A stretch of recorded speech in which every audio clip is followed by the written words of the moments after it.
இன்றைக்கி நம்ம ஹிந்தியில் எத்தனை எவ்வளவு வச்சு எப்படி கொஷின் கேட்கலான்னு பார்க்கலாம் வாங்க.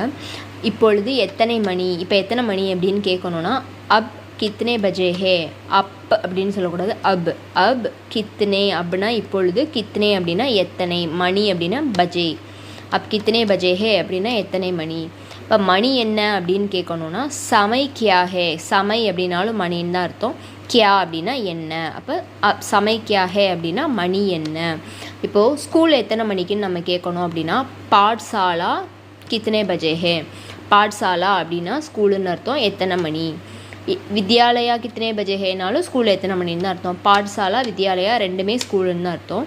இப்போ நீங்கள் ஆன்சர் 3 மணி அப்படின்னு சொல்லணும்னா தீன் பஜே ஹே, தீன் அப்படின்னா 3, 4 மணினா 4 பஜே ஹே அப்படின்னு சொல்லலாம். இப்போது மாம்பழம் எவ்வளோ ரூபா அப்படின்னு நீங்கள் கேட்கணுன்னா ஆம் கித்னா ருப்பியா ஹே, ஆம் அப்படின்னா மாம்பழம், கித்னானா எவ்வளவு, ருப்பியானா ரூபாய்.